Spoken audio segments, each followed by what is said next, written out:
सबकी तकलीफ ये है कि क्यों नहीं लिया पीओके। कांग्रेस भी चाहती है पीओके आए, लेकिन वो भूल जाते हैं कि दिया किसने था पीओके। वो मैंने अभी बताया आपको, पुनः कह देना चाहता हूं, 10 की रात को हमला होता है, 9-10 की रात को होते हैं, 10 की दिन में 1 बजे पाकिस्तान के डीजीएमओ भारत के डीजीएमओ से संपर्क करने का प्रयास करते हैं। 3:35 के ऊपर उनकी बात होती है। 4 बजे भारत सरकार प्रेस कॉन्फ्रेंस अनाउंस करती है कि 5 बजे प्रेस कॉन्फ्रेंस होगी। 4:35 पे ट्रंप का ट्वीट आता है। टाइमलाइन से अपने आप समझ लेना चाहिए कि अगर उन्होंने शुरुआत की, और इसको पाकिस्तान ने डिनाई नहीं किया कि पाकिस्तान के डायरेक्टर जनरल मिलिट्री ऑपरेशन ने भारत को अप्रोच किया, और ऑपरेशन जब चल रहा है तो कमांड सेना के हाथ में, ऑपरेशन को रोकने का डिसीजन डीजीएमओ भारत ने लिया। और अगले दिन प्रेस कॉन्फ्रेंस हुई तो तीनों सेनाओं के director general air operation, director general naval operation, director general military operation वहां पे खड़े थे। मगर एक और फैक्ट कहने का प्रयास करें कि प्रधानमंत्री का निर्णय नहीं था, डीजीएमओ का सिर्फ निर्णय था। मैंने अपने पिछले वक्तव्य में कहा था 14 मई का, आप स्टेटमेंट देखिए, स्टेट डिपार्टमेंट वाले से पूछा गया अमेरिका में कि क्या पाकिस्तान में न्यूक्लियर लीक के कारण कोई अमेरिका का विमान गया है जो रेडिएशन को चेक करने वाला है। ठीक, वो कह सकता था नहीं, ये बिल्कुल गलत है। क्या बोला उसने? मैं इस विषय पे इस समय टिप्पणी नहीं करना चाहता।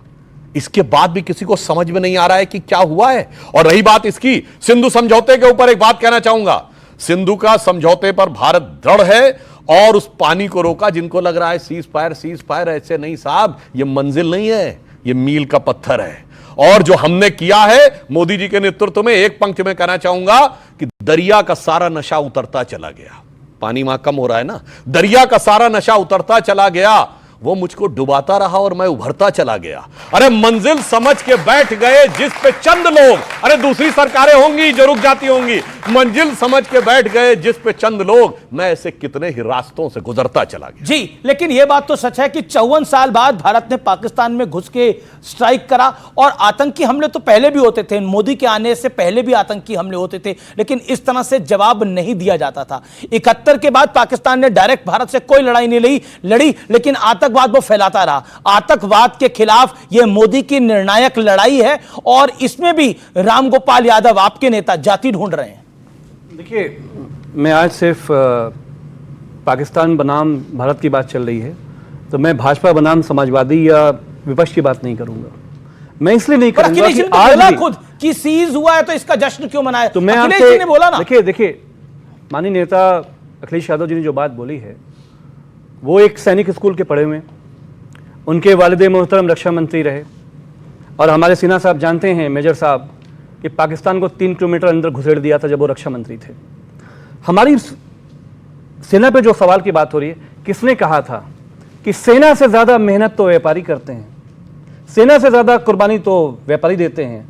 और इनका deputy chief minister Madhya Pradesh का कह रहा है कि भारत की सेना, भारत की आर्मी प्रधानमंत्री के कदमों में नतमस्तक कर रही है। कौन सहमत है इस बात से? कोई भी नहीं सहमत हो सकता। प्रोफेसर रामगोपाल यादव जी ने इतनी बात कही कि कर्नल सोफिया जैसी बेटियां, सब हमारी सब बेटियां, ये सब में सोफिया और वेमुका सिंह है हमारी बेटियों के अंदर, उसको लेकर जो लिंचिंग शुरू हुई सोशल मीडिया में, इनका मंत्री, जिसपे हाई कोर्ट ने बोला डीजीपी को एफआईआर करके इमीडिएट इसको जेल में डालो, हल्की धारा उसके ऊपर एफआईआर हुई, अभी तक वो अरेस्ट नहीं, धारा भी कोर्ट ने अभी तक अरेस्ट नहीं हुआ है। अभी तक अरेस्ट, डीजीपी ने जो एफआईआर करी है वो अभी तक अरेस्ट नहीं हुआ। यह है सेना का सम्मान।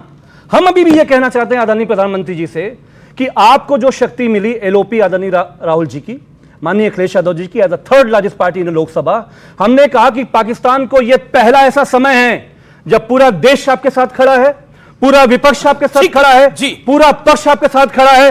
अब हमारी फौजों को जब आपने आगे भेज दिया, और 10 तारीख को जब अमेरिका का सदर मार्को रूबियो, क्या बोलता है मार्को रूबियो, कह रहा है कि सदर नहीं, विदेश सचिव, जी, सदर तो ट्रंप साहब हुए, सदर साहब और रूबियो क्या बोलते हैं, 24 घंटे से दोनों देशों के अध्यक्षों से बात चल रही है।